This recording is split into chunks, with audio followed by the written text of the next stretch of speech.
Hello everyone, welcome back to my channel. So in our last class we have discussed some important question of MCO1. Okay, अब आगे कुछ questions और लेके आए हैं. Another very important question is explain neoclassical theory. कल हमने classical theory पढ़ी तो मैंने डिस्कस किया था कि 3 थ्योरी हम इस चैप्टर में इसमें पढ़ते हैं, classical, neo classical and modern theory.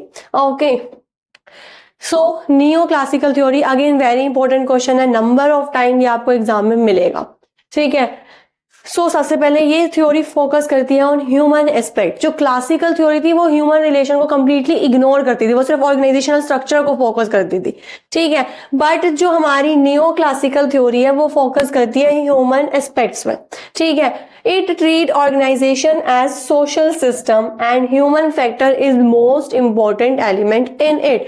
वो ऑर्गेनाइजेशन को एक सोशल सिस्टम बना के रखती है. ठीक है, और सारे ह्यूमन को, जो भी उसमें एम्प्लॉयज वगैरह हैं, ह्यूमन फैक्टर को बहुत ज्यादा इंपॉर्टेंस देती है. ठीक है, अब ये थ्योरी भी 2 टाइप्स की है. One is human relation theory, another one is behavioural theory. अभी हम डिस्कस करते हैं ह्यूमन रिलेशन थ्योरी क्या होता है. Focus on importance of social factors and human interaction in work place. इसका मेन फोकस क्या होता है, सोशल फैक्टर्स और ह्यूमन इंटरेक्शन का मेन फोकस उस पर ज्यादा रहता है, इस पे इन वर्क प्लेस. ठीक है, इसके की फीचर्स की बात करें तो social aspects and motivation, working environment, एक प्रॉपर वर्किंग एनवायरनमेंट, सिस्टमेटिक के साथ साथ एक फ्रेंडली एटमोस्फेयर भी क्रिएट करना. ठीक है, जिससे कि एम्प्लॉयज अपने सजेशन हमारे आगे रख सकें, अपना कोई नर्वसनेस ना हो. ठीक है, नेक्स्ट पार्टिसिपेशन एंड इन्वॉल्वमेंट, अपने एम्प्लॉयज को भी पार्टिसिपेट करने के लिए एनकरेज करना, उनका इन्वॉल्वमेंट भी हमारे को बहुत ज्यादा वैल्यूएबल लगता है. That is human relation theory. अब हम इसको डायग्राम की तरह कैसे पढ़े तो ह्यूमन रिलेशन थ्योरी वैसे डेवलप करी थी एल्टन मेयो ने. ठीक है, ELTON, Elton, MAYO, Elton Mayo. Okay, क्यों करी थी, एक बेटर कम्युनिकेशन होना चाहिए. उसका मानना क्या था, एक ऑर्गेनाइजेशन में कम्युनिकेशन बहुत अच्छा होना चाहिए, लोगों का आपस में जो टॉप लेवल है, मिडिल लेवल है, सब अच्छे से अपने में कम्युनिकेट करें. ठीक है, फ्लैट स्ट्रक्चर होना चाहिए, फोकस ऑन ह्यूमन रिलेशन, वही इंटरेक्शन अच्छा होना चाहिए वर्क प्लेस में. इनफॉर्मल स्ट्रक्चर मीन्स थोड़ा बहुत फ्रेंडली एटमोस्फेयर क्रिएट करना. Okay, so that's all about human relation theory. अब नेक्स्ट हमारे पास आती है बिहेवियरल थ्योरी. नियो क्लासिकल में 2 थ्योरी अभी हमने पढ़ी. ठीक है, one is behaviour, another one is human relation. ठीक है, तो ह्यूमन रिलेशन तो हमने पढ़ लिया. ठीक है, बिहेवियरल क्या होती है, is a natural progression of human relation movement. Okay, एक स्टेप है ह्यूमन रिलेशन मूवमेंट की तरफ. ठीक है, कि ये भी ह्यूमन थ्योरी की तरह ही है. ठीक है, कि भाई बिहेवियर को ज्यादा इंपॉर्टेंस देना, ह्यूमन रिलेशन की तरफ ज्यादा जाना ऑर्गेनाइजेशन में. ठीक है, second is theory emphasises the importance of understanding human behaviour. इसका मेन फोकस क्या होता है कि भाई अपने एम्प्लॉयज, हमारे ऑर्गेनाइजेशन में जो भी वर्किंग एनवायरनमेंट है, जो भी ह्यूमंस है, उनके बिहेवियर को जानना, उनके बिहेवियर को अंडरस्टैंड करना. मेन फोकस यही होता है in an organization. Focus on how individual and group interact, make decision and that how affect the performance of organization. Main focus क्या होता है कि ह्यूमन के बिहेवियर को जानना. ठीक है, एज भाई बिहेवियर थ्योरी का नाम ही यही है. ठीक है भाई, ह्यूमन के बिहेवियर, जो भी ऑर्गेनाइजेशन में काम कर रहे हैं उनका बिहेवियर कैसा है. ठीक है, वो कैसे आपस में इंटरेक्ट करते हैं, ग्रुप बिहेवियर कैसा है उनका, प्लस वो डिसीजंस कैसे ले रहे हैं और उन डिसीजन का कैसे इंपैक्ट पड़ रहा है ऑर्गेनाइजेशन की परफॉर्मेंस पे. तो ये सब जानना इस थ्योरी का मेन फोकस रहता है. Okay, third is major focus on personality. अब और किस किस पे फोकस होगा, पर्सनैलिटी डेवलपमेंट पे. एटीट्यूड क्या है अपने एम्प्लॉयज का, क्या क्या वैल्यूज है उनकी, मोटिवेशन करना, उनको मोटिवेटेड रखना. ठीक है, ग्रुप बिहेवियर पे ज्यादा मेन फोकस रहता है कि अपने एम्प्लॉयज को मोटिवेट करें, उनकी वैल्यूज, उनका एटीट्यूड, उनकी पर्सनैलिटी को डेवलप करें, ट्रेनिंग प्रोग्राम्स कंडक्ट करें. ठीक है, लीडरशिप की क्वालिटी जनरेट करना, ग्रुप बिहेवियर रखना. Next, this theory shifted the focus of management to human side. Basically इसने क्या करा, जो मैनेजमेंट का फोकस है वो सारा कहाँ शिफ्ट कर दिया, ह्यूमन साइड की तरफ. जो ऑर्गेनाइजेशन में वर्क कर रहे हैं एम्प्लॉयज वगैरह, उनकी तरफ फोकस शिफ्ट कर दिया. That's all about the behavioural theory. एक बार फटाफट से हम इसको डिस्कस करें तो क्या, पहली बात हमारे बताइए ह्यूमन रिलेशन तरफ से अंडरस्टैंडिंग करना कि क्या उनका बिहेवियर है हमारे एम्प्लॉयज का. ठीक है, ऑर्गेनाइजेशन में. ठीक है, कैसे वो वर्क कर रहे हैं, इंडिविजुअल कैसे ग्रुप से इंटरेक्ट कर रहे हैं, कैसे वो डिसीजंस लेते हैं और उन डिसीजन का क्या इम्पैक्ट पड़ता है। मेजर फोकस रहता है personality, attitude, values, okay, motivation, group behaviour, leadership, इन सब क्वालिटीज को जनरेट करना, ठीक है, और इम्प्रूवमेंट लाना। थ्योरी शिफ्ट कर दी मैनेजमेंट का focus on human side. Okay, now next question is explain modern theory. ठीक है, मॉडर्न थ्योरी क्या होते हैं बच्चे? एक्सटेंशन है क्लासिकल, नियो क्लासिकल। सबसे पहले क्लासिकल आई, देन उसके बाद नियो क्लासिकल आई, एंड देन लास्ट अब हमारी आ गई मॉडर्न थ्योरी। दोनों का मिक्सचर, दोनों को हमने मिला के मॉडर्न थ्योरी। इसमें 2 अप्रोचेस थी, सिस्टम अप्रोच, कंटीजेंसी अप्रोच। सबसे पहले डिस्कस करते हैं system approach. Different researcher studies and explain system in different way, कि ऑर्गेनाइजेशन में क्या सिस्टम, कैसे सिस्टमेटिकली वर्क चलता है, उन सबको स्टडी करना। तो हर रिसर्चर्स ने अपने अकॉर्डिंग स्टडी किया कि ये सिस्टम होना चाहिए, ऐसा होना चाहिए, वगैरह वगैरह। ठीक है, system in which all component subsystem are interdependent on each other. सारे सिस्टम, सारे कंपोनेंट, सारे सब सिस्टम आपस में इंटरडिपेंडेंट है।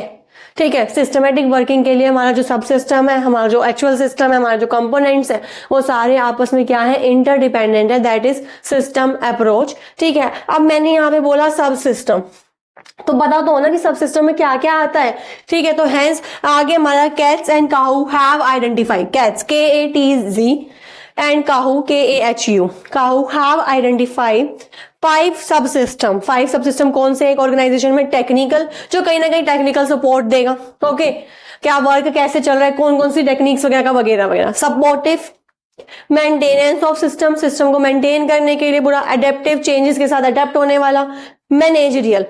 Okay, so this is system approach. Now next is हमारा इसी में मॉडर्न थ्योरी में ही आता है कंटीजेंसी अप्रोच। ठीक है, 2 अप्रोचेज हैं, सिस्टम, कंटीजेंसी। सिस्टम हमने डिस्कस कर लिया, अब देखते हैं कंटीजेंसी अप्रोच क्या कहती है। देखो बच्चे, सिस्टम अप्रोच ऑफर करती थी model which may not suit every type of organization. वो एक ही सिस्टम बना के चलती थी, ठीक है, जो जरूरी नहीं कि हर ऑर्गेनाइजेशन में फिट बैठेगा। तो यही हमारी कंटीजेंसी अप्रोच आई, जो कहती है suggest that one size doesn't fits all, कि जो एक सिस्टम है वो फिट जरूरी नहीं कि सब पे ही वो अप्लाई हो जाएगा। So one size doesn't fits all. This approach suggest that needs, requirement, situation of particular organization should be considered while designing organization structure. ये हमारे को अप्रोच यही सजेस्ट करती है कि हमें जरूरतों को, नीड्स का ध्यान रखना चाहिए, ठीक है, रिक्वायरमेंट्स का ध्यान रखना चाहिए, सिचुएशन क्या है एक पर्टिकुलर ऑर्गेनाइजेशन की, क्या उसकी कैपेसिटी है, क्या अब सिचुएशन चल रही है, फाइनेंशियल सिचुएशन क्या है, वगैरह वगैरह। ठीक है, उन सबको कंसीडर करना चाहिए जब हम ऑर्गेनाइजेशन स्ट्रक्चर बना रहे हैं। सिस्टम अप्रोच में ऐसा कुछ भी नहीं था, एक पर्टिकुलर सिस्टम चला आ रहा है, बस उसी को फॉलो करते जाओ। ठीक है, लेकिन इसमें क्या है कि सिचुएशन के अकॉर्डिंग वेराई कर सकता है हमारा। ठीक है, जो सिचुएशन उस हिसाब से चल रही है उसके हिसाब से सिस्टम फॉलो करो। That's why it is also known as situational approach. Contingency को हम सिचुएशनल अप्रोच भी बोलते हैं। ठीक है, ये तो 3 थ्योरीज की बात। अब आती है मॉडर्न थ्योरी की क्या क्रिटिसिज्म थे, क्या लिमिटेशंस थी। तो ये theory not a stand alone theory, ये सिर्फ अकेली सिंगल थ्योरी नहीं थी, इसमें बहुत सारा मिक्सचर था। ठीक है, अलग अलग डिफरेंट थ्योरीज को उठा के एक थ्योरी बना दी, दैट इज मॉडर्न थ्योरी। तो ये अकेली सिंगल थ्योरी नहीं थी। ठीक है, तो यही इसका क्रिटिसिज्म था, not a stand alone theory, mixture of different theory. ठीक है, next, not useful for small organization, जब छोटी जिसमें इतने लोग ही नहीं है तो वहां पे ये यूजफुल नहीं है। Okay, now next very important question, ये भी नंबर ऑफ टाइम्स आया है, that is organisation culture and its elements. Generally यही आता है, फिर इससे रिलेटेड फैक्टर्स भी आ जाएंगे, वो भी हम अभी डिस्कस करेंगे। ठीक है, तो सबसे पहले ऑर्गेनाइजेशन कल्चर क्या होता है बच्चे? देखो, ये ना 2 वर्ड्स को मिला के बना है, ऑर्गेनाइजेशन प्लस कल्चर। ठीक है, तो सबसे पहले हम डिस्कस करते हैं ऑर्गेनाइजेशन क्या होता है। ठीक है, हमारा सब्जेक्टिव यही है। Organization is a structured group of people who come together for achieving specific goals. सारे पीपल जो भी एम्प्लॉइज वगैरह हैं आपस में मिलके, ठीक है, इकट्ठे होके ऑर्गेनाइजेशन की गोल की तरफ जाते हैं। ठीक है, हमें गोल को अचीव करवाना है जो हमारा स्पेसिफिक गोल है। ठीक है, is a group of people that is known to be as what? Organization. Okay, अब कल्चर क्या होता है? रेफर्स टू शेयर्ड बिलीव्स, हमारी कुछ values, custom, behaviour, that characterize a group of people और सोसाइटी, ठीक है, जो हमारे पीपल वगैरह को डिफाइन करता है एक तरह से, क्या बिलीव्स है, क्या वैल्यूज है वगैरह वगैरह, ठीक है, वहां का कल्चर क्या है एंड ऑल। ऑर्गेनाइजेशन, अब ये तो हो गया ऑर्गेनाइजेशन हो गया, कल्चर हो गया। Now what is organisation culture, main question ही हमारा यही है, राइट। तो ऑर्गेनाइजेशन कल्चर क्या होता है, is a collection of shared beliefs, values, stories, blah blah blah etc. that foster feeling of community। वो values, वो beliefs, वो stories, वो myth जो develop करता है क्या, feeling of community, मिलके रहने वाली ग्रुप की फीलिंग, ठीक है, among the organization members, कि आपस में इकट्ठा रहना है, that is organization culture। Now next is its element. Organization culture क्या होता है वो तो हमने स्टडी कर लिया, अब उसके कुछ एलिमेंट्स, ये भी बहुत इंपॉर्टेंट क्वेश्चन है। सबसे पहला एलिमेंट जो हमारे पास आता है, artifacts. These are visible tangible aspects of organization, जो विजिबल होते हैं, ठीक है, ऑर्गेनाइजेशन कल्चर के एस्पेक्ट्स है। It includes layout of work space, कितना हमारा स्पेस है, क्या हमारा ड्रेस कोड है, ओके, क्या लोगोज होंगे, क्या रिचुअल्स हैं वगैरह वगैरह। तो ये हमारे को विजिबल है, टेंजिबल है, ठीक है। But they are easy to see but difficult to interpret it without understanding. हमें दिख तो रहा है भाई, ठीक है, लेकिन इसको अंडरस्टैंडिंग के बिना हम इंटरप्रेट नहीं कर सकते, अच्छे से जानना जरूरी है इनके बारे में, ठीक है, कि ये लोगो है तो इसका पर्पस क्या है, ठीक है, रिचुअल है तो इसका क्या पर्पस है, क्यों ये फॉलो किया जाता है वगैरह वगैरह। Second is espoused values. These are some values, some norms, some rules generally preferred by an organization, जो organization एक follow करती है, generally prefer किया जाता है, importance दी जाती है। Example की declared goals, standard, क्या हमारे goals होंगे, क्या standard होंगे, उन सबको declare करना। So ये हमारे पास आता है espoused values। Last element is basic assumptions. They are assumptions taken for granted by members of organization, जो generally members of organization follow करते ही नहीं है, for granted लेके चलते हैं, ठीक है। These are unconsciousness, often difficult to change, unconscious होते हैं और ये assumptions change करना बार बार कुछ difficult पड़ जाता है, ठीक है।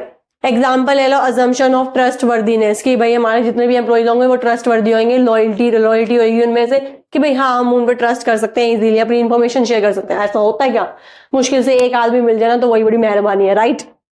Second is assumption of customer orientation. Customer orientation मतलब कस्टमर ओरिएंटेड, हम हमारी जो ऑर्गेनाइजेशन है वो कस्टमर ओरिएंटेड है, मतलब कस्टमर को ज्यादा फोकस दिया जाता है, ठीक है, उनकी नीड्स को ज्यादा ध्यान में दिया जाता है। पर आजकल ऐसा क्या है, सब क्या देखते हैं, अपना प्रॉफिट होना चाहिए, कस्टमर तो क्या ही है, राइट। कहने की बात है, बट ऑर्गेनाइजेशन में हम एग्जाम्पशन करके चलते हैं ऑफ कस्टमर ओरिएंटेशन, ओके। तो इसी के साथ हमारा ये क्वेश्चन भी होता है complete. That's it for today, thanks for watching, bye bye.